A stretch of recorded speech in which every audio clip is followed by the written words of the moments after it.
They thought they could steal a dying man's life work because his daughter was too emotional to fight back.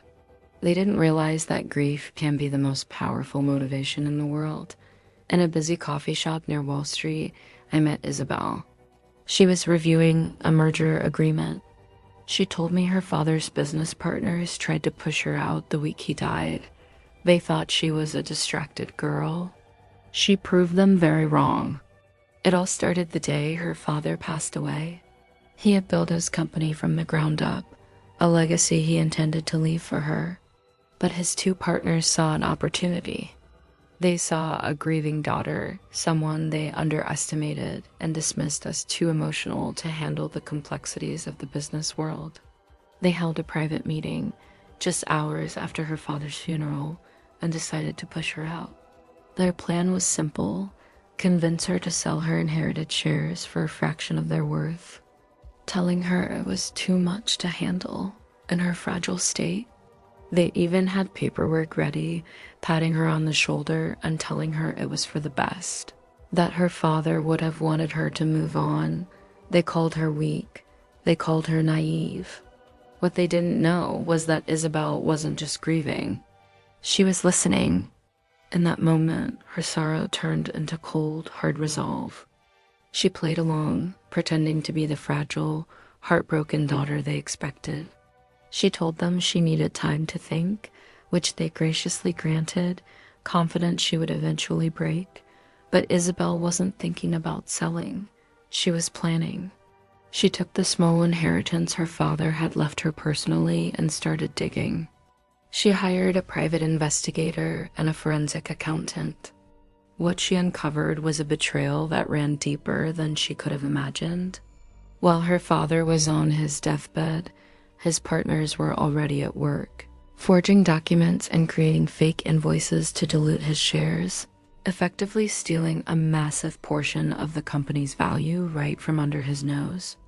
They were bleeding the company dry, siphoning funds into their own offshore accounts. This wasn't just a hostile takeover. It was a calculated act of theft against a dying man. Isabel knew a direct legal battle would be long, costly, and public. They would drag her name through the mud, painting her as an unstable, vindictive daughter. So she chose a different path, a quieter, more patient path. She created a shell corporation, a faceless entity with an innocuous name. For the next 2 years, while her father's partners were living lavishly on their stolen profits, Isabel was silently, meticulously buying up the company's debt. Every loan, every line of credit, every bond they issued to cover their fraudulent spending, her shell corporation acquired it. She lived frugally, pouring every penny she had and leveraging every asset she could to become the company's single largest creditor. The partners, blinded by their own greed and arrogance, never saw it coming. They were so busy enjoying their ill-gotten gains that they never bothered to check who was holding their financial lifeline. They were borrowing from the very person they had wronged. Then came the day of reckoning. It was the annual shareholder meeting. The partners were celebrating another successful year, popping champagne and congratulating themselves on their business acumen. They were in the middle of a presentation, outlining their plans for a new expansion, an expansion funded by debt. That's when the doors to the boardroom swung open. Isabel walked in. Not as the grieving daughter, but as a woman in complete command. The room fell silent. One of the partners smirked and said, "Isabel, I think you're in the wrong room. This is for board members only." She smiled calmly, walked to the head of the table, and placed a thick binder of documents down.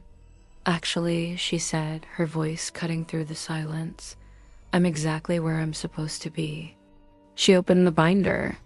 "As of this morning," she announced, "my corporation has acquired 100% of this company's outstanding debt. According to the covenants in your loan agreements, this default gives me controlling interest. As the primary creditor and new majority shareholder, my first act is to restructure the board. I am now the chairman." The color drained from their faces.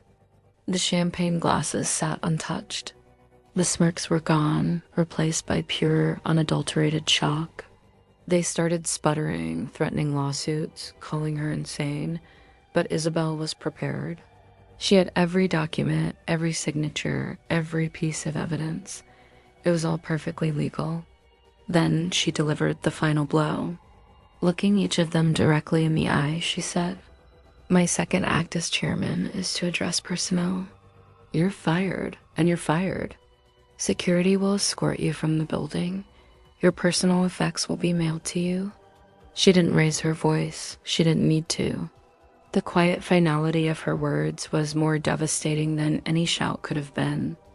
As security guards entered the room, the two men who had betrayed her father were left speechless, their empire crumbling around them in a matter of minutes.